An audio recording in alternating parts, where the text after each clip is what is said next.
Et c'est l'heure du journal de l'économie avec Sophie Hulot. Bonsoir Sophie. Bonsoir Pauline. Évidemment, le grand dossier économique du jour, c'est ce rapport de Louis Gallois sur la compétitivité qui était attendu depuis longtemps. Il a été remis aujourd'hui. Remis ce matin même à Matignon, on peut dire que c'est effectivement le rapport le plus attendu de l'automne. Après plusieurs semaines de réflexion, Louis Gallois a donc rendu ses conclusions sur la compétitivité des entreprises françaises.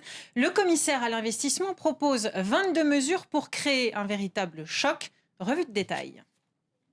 Ambiance Festival de Cannes ce matin à Matignon. Rarement un rapport de 40 pages aura autant focalisé l'attention, mais les préconisations de Louis Gallois pour redresser la compétitivité étaient très attendues. 22 mesures principales. D'une part,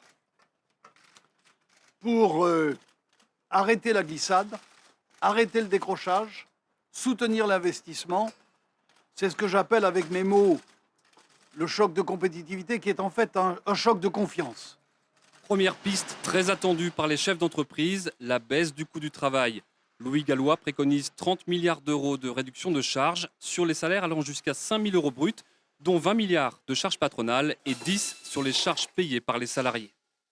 Deuxième piste, afin de réduire les coûts d'énergie des entreprises, autoriser les recherches sur les gaz de schiste, un sujet sulfureux mais qui peut faire économiser 5 milliards d'euros d'importation de pétrole. Louis Gallois s'inquiète aussi des petites et moyennes entreprises. Il suggère de doper les crédits pour les aider à exporter et de s'inspirer du Small Business Act américain qui réserve des appels d'offres publics aux PME. Enfin, autre secteur à privilégier, la formation. Le rapport propose de multiplier par 2 le nombre de contrats en alternance et de créer un compte individuel de formation sur toute la carrière des salariés. Pour Louis Gallois, la compétitivité est l'affaire de tous. Nous avons besoin d'une véritable mobilisation, et je ne crains pas de le dire, d'un véritable patriotisme. Il faut que le Club France travaille de manière solidaire. Il faut que le Club France s'engage dans cette reconquête. Le rapport Gallois fera l'objet d'un séminaire gouvernemental dès demain. Jean-Marc Ayrault annoncera dans la foulée les mesures qu'il retient. Et on va revenir dans le détail sur ce rapport Gallois, Sophie, avec votre invité Didier Rousseau. Merci d'avoir accepté Bonjour. notre invitation sur France 24. Vous êtes président du cabinet de conseil en stratégie WIV, et donc cette question de la compétitivité, vous la connaissez bien. Alors, vous êtes également l'auteur du plaidoyer pour une autre entreprise aux éditions Scrinéo. Alors ce rapport était, on l'a dit, extrêmement attendu, mais les mesures proposées par Louis Gallois sont-elles surprenantes ? Alors, on va dire qu'il y a à peu près 30 rapports qui sont sortis sur les 10 dernières années et tous exposent le problème de la compétitivité, coût et hors coût. Le problème qu'on a maintenant, c'est que l'aggravation de la non-compétitivité française apparaît de plus en plus fortement. Mais est-ce que ces mesures sont réalistes, notamment quand on entend dire qu'il faut trouver 30 milliards en baisse de charges? Est-ce que c'est réaliste? Est-ce que c'est suffisant aussi? Réaliste, on pourra dire oui, puisque normalement, si on voulait rééquilibrer notre écart de compétitivité avec l'Allemagne, il faudrait aller jusqu'à 70 milliards. Donc, il n'y a pas très longtemps, le MEDEF avait proposé entre 30, 50 et 70, 3 scénarios. Le plus faible a été choisi pour l'instant.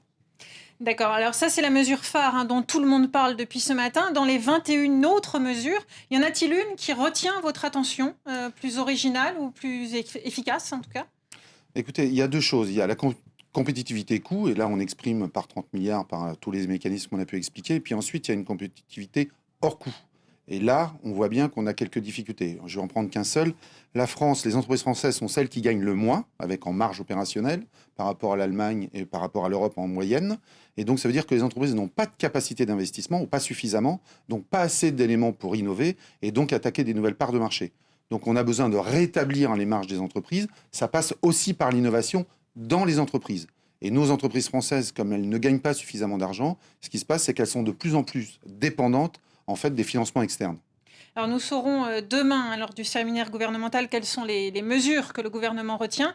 Mais ces 22 mesures, enfin, sont-elles susceptibles de créer ce choc de compétitivité que les entrepreneurs appellent de leur vœu? Alors, il y a un certain nombre qui vont dans le bon sens. Il y a par hasard, en tout cas, ce qui m'a surpris, c'est qu'il n'y a rien véritablement d'expliqué sur la flexibilité du travail. C'est-à-dire que le vrai sujet, c'est emploi, durée du travail et salaire. Et là, on ne voit pas grand-chose. Et c'est un des éléments de la compétitivité si on veut rattraper, entre autres, notre écart avec l'Allemagne. D'accord, merci beaucoup. En tout cas, ce rapport nourrit la réflexion ce jour. Et ce rapport, c'est le Premier ministre, hein, Jean-Marc Ayrault, qui l'a reçu sur la compétitivité. Le chef de l'État, lui, se trouve au Laos. Oui, François Hollande a participé aujourd'hui à un sommet Europe-Asie. L'Asie qui fait évidemment figure de moteur pour la croissance dans le contexte actuel. Offensive de charme, donc, des dirigeants européens auprès de leurs partenaires asiatiques. Mais attention, le président de la République a cependant pointé du doigt la sous-évaluation du yuan chinois. Écoutez-le. Bien sûr que nous devons être compétitifs, mais faut-il encore que l'échange soit juste, c'est-à-dire qu'il n'y ait pas de concurrence déloyale. Une partie des pays d'Asie, notamment la Chine, ont eu des monnaies qui ne sont pas convertibles, notamment la Chine. Donc nous devons faire en sorte qu'il y ait une réforme du système monétaire international et que nous puissions avoir des échanges qui soient mieux équilibrés.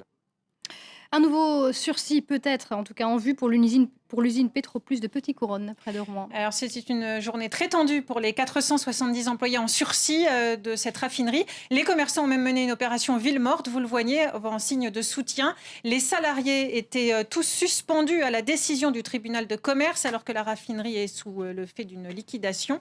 Le délai pour le dépôt des offres de reprise expirait ce lundi après-midi, mais des repreneurs potentiels se sont fait connaître dans la journée. Ce délai pourrait donc être prolongé. Les noms n'ont pas tous été rendus publics, à l'exception d'un inattendu fonds d'investissement libyen.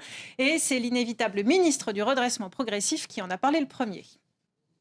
Dimanche, nous avons reçu une lettre à ce stade non engageante, mais demandant à examiner ce dossier de la part du Fonds souverain libyen, qui est un pays producteur de pétrole, qui a décidé de reprendre des relations économiques et politiques avec la France. Vous savez que la France n'a pas été étrangère à la libération de la Libye. Allez, on passe à la situation sur les marchés, Sophie. Alors, à la veille de l'élection présidentielle aux États-Unis, les marchés sont très nerveux, c'est le moins qu'on puisse dire. Ils terminent tous en Europe dans le rouge, à Paris en particulier, où le CAC 40 perd 1,26%. Et puis on va parler automobile avec la renaissance d'un mythe en France. Renault relance l'Alpine, sa marque de voitures sportives. Carlos Ghosn a officialisé le partenariat avec le Britannique Caterham ce matin. 17 ans après sa disparition, les Alpines Renault retrouvent le chemin des chaînes de production dans leur berceau, Dieppe. Un son et une allure typiques. Un nom, lui, devenu mythique, Alpine. Ici l'Alpine Renault sur le Tour de Corse en 1975. Des gènes de la voiture sportive d'origine que l'on retrouve présentée en mai dernier dans ce concept car. Tout aussi sonore. Aujourd'hui, la marque va renaître peut-être sous des formes proches de celle-ci. Le président du groupe Renault l'a annoncé officiellement ce matin aux côtés d'Arnaud Montebourg.